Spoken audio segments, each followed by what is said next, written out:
I, 28F, recently had to make a difficult decision regarding my stepmother Dorothy, 45F, and her daughter Estella, 19F. This is a long story with a lot of background, so please bear with me. My mother passed away from cancer when I was 15. She fought the disease for 2 years, and those were the hardest years of my life.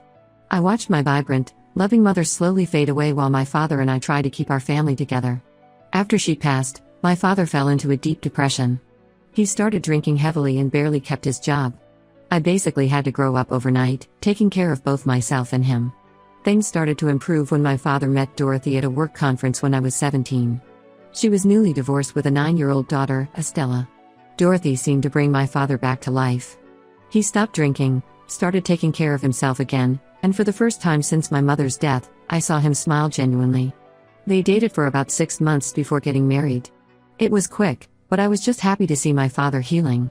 Dorothy and Estella moved into our family home right after the wedding. Initially, everything seemed fine. Dorothy was nice to me, though sometimes a bit too eager to step into a maternal role. I made it clear from the start that while I respected her as my father's wife, she wasn't replacing my mom. She seemed to understand and backed off a bit. Estella was a sweet kid who followed me around like a puppy, which was cute at first.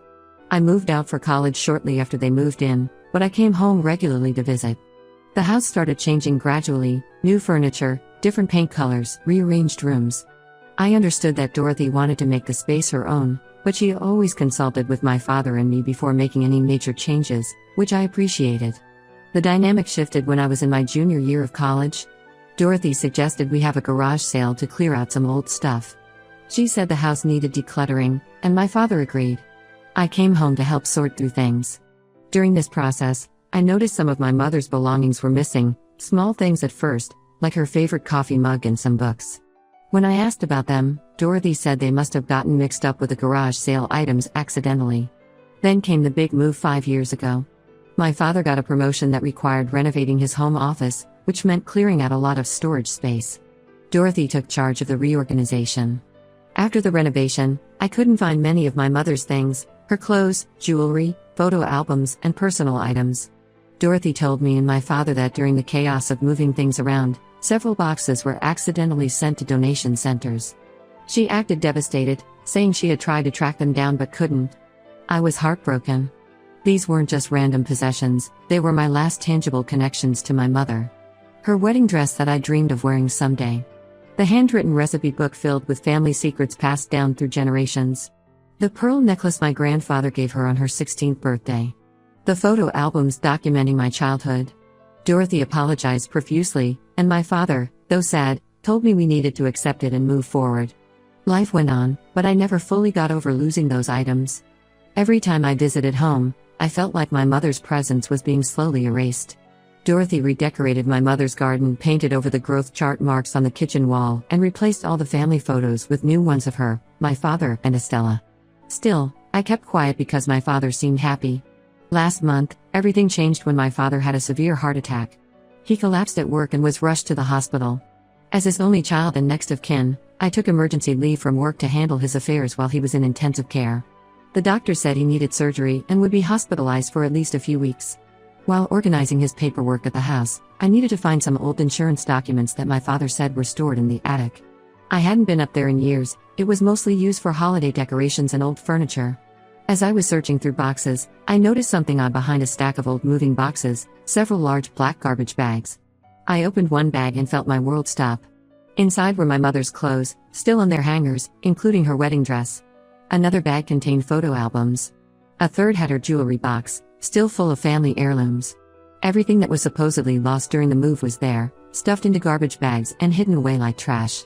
I spent hours going through those bags, crying as I rediscovered pieces of my mother's life that I thought were gone forever. But as my shock wore off, anger took its place. Dorothy had lied to us.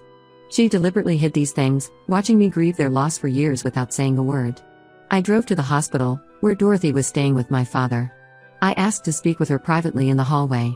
When I confronted her about the bags, she first tried to act confused. But when I showed her photos I'd taken of the bags and their contents, her demeanor changed completely. She started crying, saying she never meant to hurt me. She claimed she felt threatened by my mother's continued presence in the house. She said it was hard for her to live in another woman's space, seeing her things everywhere. She also mentioned that Estella had told her it felt weird having a dead woman's stuff around. So during the renovation, they packed everything away, planning to deal with it later. I was livid. These weren't her things to hide. She had no right to decide what happened to my mother's belongings. When I reminded her how devastated I'd been thinking these items were lost, she got defensive. She said she was just trying to make the house feel like her home too, and that I was being unfair for not considering her feelings. That's when I told her she needed to leave my father's house immediately. She started crying harder, saying she had nowhere to go on such short notice. Estella, who had been sitting with my father, came out to see what was happening. When I told her I knew what they'd done with my mother's things, she turned pale. Dorothy tried to argue that she couldn't leave while my father was in the hospital, that he needed her. I reminded her that the house was still solely in my father's name, and as his power of attorney while he was incapacitated, I had the authority to make this decision. I gave them 3 days to pack their essential items and find temporary accommodation. Estella burst into tears, calling me cruel and heartless. She said they'd been family for 10 years and I was throwing them out over old stuff. Dorothy's sister called me that evening, berating me for making them leave with such short notice and saying I was using my temporary power of attorney to act out old grudges. I stood firm. I helped them pack some clothes and personal items, then changed the locks after they left. I've moved back into the house temporarily to care for my father when he's released from the hospital. I haven't told him what happened yet. The doctors say he needs to avoid stress during his recovery. Some family members think I overreacted and should have waited until my father recovered to make such a big decision.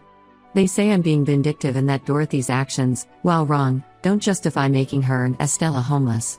But I couldn't bear the thought of them continuing to live in the house after discovering their deception. Those bags in the attic proved they never really saw this as my family home. To them, we were just occupying space that they wanted to claim as their own. Update 1: The situation has become significantly more complicated since my last post. My father was released from the hospital last week, and I had no choice but to tell him everything that happened. His reaction wasn't at all what I expected, and new information has come to light that makes this whole situation even messier. When I picked him up from the hospital, I wanted to wait until he was settled at home before having the conversation. But Dorothy had already sent him multiple texts about being kicked out, so I had to explain everything right away. I showed him the garbage bags with my mother's belongings and explained how I found them in the attic. My father was initially shocked when he saw my mother's things. He sat there for a long time, holding my mother's wedding dress, not saying anything. I thought he understood why I had asked Dorothy and Estella to leave. But then he started defending Dorothy's actions. He said while what she did was wrong, I had absolutely no right to kick her out of their home. According to him, I should have waited to discuss it as a family. Then he dropped several bombshells that completely blindsided me. First, he revealed that Dorothy had been managing their finances for the past few years. Apparently, she used her own money to pay for house maintenance, property taxes, and even helped pay off a second mortgage I didn't know existed. He said she had invested a lot in making this house their home. But the biggest shock came when he told me that 2 years ago, he had secretly added Dorothy to the house deed as a joint owner. He did this without telling me because he knew I would be upset about it. This means I had no legal right to evict her, even with my power of attorney. Dorothy's lawyer contacted me yesterday with documents proving her ownership and demanding she be allowed to return immediately. While trying to process this revelation, I discovered something even worse. I had been going through the house more thoroughly, trying to determine if anything else had been hidden away. In my father's home office, I found a locked filing cabinet. Using the spare key from his keyring, I opened it and found evidence that Dorothy had been systematically selling some of my mother's jewelry over the years. There were receipts from various pawn shops dating back 3 years. Some pieces I recognized from my mother's jewelry box, pieces that had been in our family for generations. The pearl necklace from my grandfather, my grandmother's emerald earrings, and even my mother's engagement ring. All sold off without anyone's knowledge. When I confronted Dorothy about this over the phone, she became defensive. She claimed she used the money for necessary house repairs and to start a college fund for Estella. My father seemed to believe her explanation, but something didn't add up. I went through old bank statements and found large transfers to Dorothy's personal account that coincided with the dates on the pawn shop receipts. The amounts transferred were always slightly less than the value shown on the receipts, suggesting she kept most of the money for herself. My father is now staying with Dorothy at her sister's house. He says he refuses to return home until I apologize to both Dorothy and Estella for my hasty and cruel actions. He claims the stress of this situation is affecting his recovery, which makes me feel guilty, but I can't bring myself to apologize when I know what they did. Dorothy's sister has been calling me daily, saying I'm tearing the family apart. Several of my father's siblings have also gotten involved, pressuring me to make amends. They keep saying my father needs a stress-free environment to recover, and that my stubbornness is putting his health at risk. Some have even suggested that Dorothy should press charges against me for illegally evicting her. I consulted a lawyer who confirmed I had no legal right to evict Dorothy since she's on the house deed. He said she could sue me for the eviction if she wanted to. However, he's helping me build a case regarding the stolen jewelry. We have documentation proving these were my mother's possessions, and selling them without my father's knowledge could be considered theft. Dorothy's lawyer sent a threatening letter warning that if I pursue any legal action regarding the jewelry, they will countersue for harassment and emotional distress. They claim Dorothy has evidence that I've been hostile toward her throughout their marriage and that kicking her out was the culmination of years of targeted behavior. My father called last night, asking me to drop everything and move back to my apartment. He wants Dorothy and Estella to return to the house so things can go back to normal. When I brought up the jewelry, he got angry and said I was being materialistic and that they were just things. He doesn't seem to understand that it's not about the monetary value, it's about Dorothy secretly selling off pieces of my family history. I'm standing firm in my decision not to apologize, but I'm worried about my father's health and how this stress might affect his recovery. His doctor called to tell me his blood pressure has been elevated, and he blames it on this situation. Part of me wonders if I should just give in for his sake, but another part feels like that would be betraying my mother's memory all over again. Update 2: The situation has taken an unexpected turn. Estella contacted me privately last week, completely changing everything I thought I knew about Dorothy. I'm still processing all the new information, but I'll try to explain everything that's happened. It started with a text from Estella asking if we could meet somewhere private. She seemed nervous and didn't want Dorothy to know about our meeting. We agreed to meet at a small coffee shop far from both our usual neighborhoods. When Estella arrived, she was a mess. She hadn't been sleeping well, and it showed. She broke down almost immediately, saying she couldn't keep quiet anymore about what she knew. According to Estella, Dorothy had been planning something behind everyone's backs for months. Dorothy had been meeting with realtors secretly, trying to convince my father to sell the house and move to a smaller place. Estella overheard several phone conversations where Dorothy discussed potential listings and property values. But here's the real kicker: Dorothy wasn't planning this move for the reasons she told my father. Estella showed me screenshots of text messages between Dorothy and various debt collectors. It turns out Dorothy has a serious gambling problem that she's kept hidden from everyone. She's been frequenting local casinos for years, racking up massive debts. The messages showed she owed money to multiple creditors, and they were getting increasingly aggressive about collection. The truth about my mother's jewelry also came out. Estella admitted that Dorothy hadn't used the money for house repairs or her college fund as she claimed. The money went straight to paying off gambling debts. Every time the creditors would threaten legal action, another piece of jewelry would mysteriously disappear. Estella was crying as she showed me more evidence: bank statements showing regular large withdrawals at local casinos, hidden credit card statements with massive cash advances, and even photos Dorothy took of my mother's jewelry before selling it, which she'd send to potential buyers. What really got to me was when Estella explained why she finally decided to come forward. She discovered that the college fund Dorothy claimed to have set up for her didn't exist. Every penny that was supposed to go toward Estella's education had been gambled away. Estella found this out when she tried to register for her next semester and realized no payments had been made. I took all this information to my father. At first, he was reluctant to even look at it.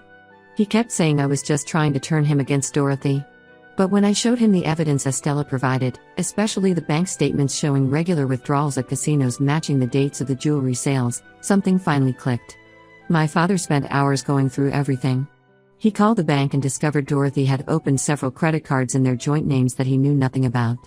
She had maxed them all out, taking cash advances for gambling. The total debt was staggering. When confronted with all this evidence, Dorothy didn't even try to deny it anymore. Instead, she turned on Estella, calling her a traitor and ungrateful. She threatened to cut Estella off completely, saying she'd make sure Estella never finished college. The way she turned on her own daughter so quickly was chilling. My father has finally moved back home and started divorce proceedings. Dorothy is fighting it hard, claiming she's entitled to half of everything, including the house. Her lawyer argues that since she's on the deed and contributed to household expenses, she has equal claim to all assets. Estella has moved in with us temporarily. She's been struggling with guilt, both about her role in hiding my mother's belongings and for not coming forward sooner about Dorothy's gambling. She explained that when she was 9, Dorothy told her they needed to hide my mother's things because they were making my father sad. Estella believed her mother was trying to help. By the time she realized the truth, she felt it was too late to say anything. The hardest part for Estella has been accepting that her mother's loving persona was largely an act. Dorothy presented herself as the perfect wife and mother to the outside world, but behind closed doors, she was manipulative and deceitful. Estella shared stories about how Dorothy would guilt-trip her into keeping secrets, always using emotional manipulation to maintain control. Update 3: The final chapter of this saga has come to a close, and I wanted to share how everything turned out. These past months have been a roller coaster, but things are finally settling into a new normal. The divorce proceedings are well underway, and my father's lawyer has built a strong case regarding Dorothy's financial deceptions.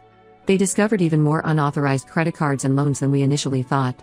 Dorothy had apparently been taking out cash advances and personal loans using the house as collateral without my father's knowledge. The total debt was nearly twice what we originally estimated. Dorothy made one last desperate attempt to reconcile with my father 2 weeks ago. She showed up at our house unannounced late one evening, crying and begging for forgiveness. She claimed she was getting help for her gambling addiction and had joined a support group. When my father didn't immediately respond to her pleas, her attitude completely changed. She started threatening to tell everyone about my father's past drinking problems. She said she'd make sure his company knew about how bad things got after my mother died, implying it would ruin his career. I recorded this entire conversation on my phone and sent it straight to our lawyer. Her attempted blackmail only strengthened our case against her. Estella has permanently cut ties with her mother after discovering even more lies. Not only had Dorothy emptied Estella's supposed college fund, but she'd also taken out student loans in Estella's name without her knowledge. Estella found this out when she started receiving collection notices for loans she never knew existed. We're working with authorities to prove these loans were taken out fraudulently. We've had some success tracking down my mother's jewelry. Several pieces were recovered from local pawn shops, including my grandmother's emerald earrings. The shops were cooperative once our lawyer got involved, providing documentation of all transactions with Dorothy. However, many pieces had already been sold to private buyers and are likely lost forever. The remaining items are now stored in a safe deposit box at my bank. My father and I are slowly rebuilding our relationship. He finally apologized for not seeing Dorothy's true nature sooner and for doubting my judgment when I first found my mother's things. He admitted that he was so afraid of being alone after my mother died that he ignored red flags about Dorothy from the beginning. Dorothy's sister and other flying monkeys still try to contact us regularly. They claim Dorothy is the real victim here, that her gambling was caused by the stress of living in a house haunted by my mother's memory. Some even suggested that my mother's illness and death somehow traumatized Dorothy, trying to excuse her actions. We've blocked them all on every platform. Estella is staying with us while she figures out her next steps. She's working part-time and taking online classes while we sort out the mess with her student loans. Despite everything Dorothy did, Estella still sometimes struggles with guilt over exposing her mother's secrets. We're helping her understand that she did the right thing. The house feels different now. We've brought my mother's things down from the attic, and some of her photos are back on the walls. My father and I spend evenings going through her recipe book, trying to recreate the dishes she used to make. It's bittersweet, but it feels like we're finally healing. Some relatives still think I was too harsh in my initial reaction to finding my mother's belongings hidden away. They say I should have been more understanding of Dorothy's feelings about living in another woman's house. But I don't regret exposing the truth.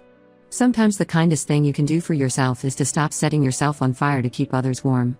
Dorothy's final hearing is next month. Her lawyer is still pushing for half of everything in the divorce, but our evidence of her financial deceptions and fraud should prevent that. Either way, we're ready to close this chapter of our lives and move forward without her.